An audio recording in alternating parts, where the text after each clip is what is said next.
آج جو ضروری بات کرنی ہے وہ یہ ہے کہ گھر میں بے روزگاری بے برکتی کیوں آتی ہے، اس میں قرآن حدیث اور سائنس کیا کہتی ہے، اس کے بارے میں تبصرہ کرنے والے ہیں۔ جلدی جلدی چینل کو سبسکرائب کریں، پھر بات کرتے ہیں۔ تو جی، آج کی جو بات ہے وہ یہ ہے گھر میں بے برکتی اور بے روزگاری کیوں آتی ہے۔ ایک عورت تھی حضرت علی رضی اللہ تعالی عنہ کے دور میں، حضرت علی رضی اللہ تعالی عنہ کے پاس آئی، کہنے لگی کہ حضرت علی، میرے گھر میں بے برکتی ہے اور بے روزگاری ہے۔ تو حضرت علی نے فرمایا کہ کیا کرتے ہیں تمہارے گھر والے؟ انہوں نے کہا کہ بس کام پہ جاتے ہیں، کبھی کام ملتا ہے کبھی نہیں ملتا۔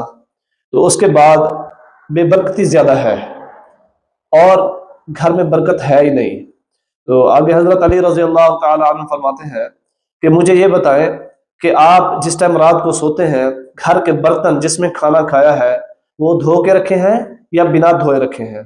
وہ عورت کہنے لگی کہ جی، ہم نہیں دھوتے ان کو۔ حضرت علی رضی اللہ تعالیٰ عنہ فرماتے ہیں کہ دیکھو، یہی وجہ ہے، جب ہم برتنوں کو رات کو ایسے چھوڑ دیتے ہیں، ان میں صفائی نصف ایمان ہے، تو اس میں ایمان تو نہیں ہے۔ وہ جب صفا ہوں گے تو ایمان ہوگا، جب صفائی نہیں ہے تو کیا کہیں۔ پھر آگے سے عورت کہتی ہے اب کیا کرے؟ تو حضرت علی رضی اللہ تعالیٰ عنہ فرماتے ہیں کہ سب سے پہلے ان برتنوں کو رات کو کھانے پینے کے بعد ان کو دھو لیا جائے، دھونے کے بعد ان کو صاف ستھری جگہ رکھا جائے، کیونکہ صفائی نصف ایمان ہے۔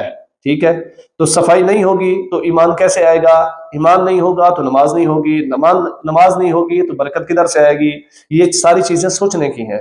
تو کون کون تیار ہے ان چیزوں کے اوپر توجہ کرنے کے لیے؟ کمنٹ سیکشن میں اپنا نام بھی لکھ کے بتائیں، اور اپنے خوشی اور اس بات کا اگر پتہ تھا تو وہ بھی کمنٹ سیکشن میں بتائیں، پتہ نہیں تھا تب بھی کمنٹ سیکشن میں بتائیں، میں آپ کا انتظار کروں گا۔ اس کے بعد ہم مسلمان ہیں، ہمارا حق ہے ہم نماز بھی پڑھیں، ہم اسلامی کام بھی کریں اور دین ایمان پر بھی بات کریں۔ تو جہاں قرآن حدیث کی بات ہے تو وہاں سائنس کی بھی ایک بات ہے۔ سائنس کہتی ہے کہ برتن کو اگر صاف ستھرا کر کے رکھو گے تو ان میں کیڑے مکوڑے پیدا نہیں ہوں گے۔ ہم جب گندے برتن رکھیں گے، ہو سکتا ہے اس میں کیڑے مکوڑے گندگی بھی شامل ہو سکتی ہے نا۔ تو ان چیزوں کو دیکھو، قرآن حدیث کیا کہہ رہا ہے اور پھر سائنس اس کے اوپر کیا کہہ رہی ہے۔ قرآن حدیث پہلے کہہ رہا ہے، سائنس بعد میں کہہ رہی ہے۔ یعنی یہاں سے پتہ چلتا ہے کہ سائنس بھی قرآن حدیث کے اوپر تبصرہ کرتی ہے، تبصرہ کرنے کے بعد وہاں تک پہنچتی ہے جہاں اصل رزلٹ ہوتا ہے ایمان کا۔ تو ٹھیک ہے، انشاءاللہ ملیں گے اگلی ویڈیو میں۔ دعاؤں میں یاد رکھیے گا۔ اللہ تعالیٰ آپ سب کو خوش رکھے۔ اللہ حافظ۔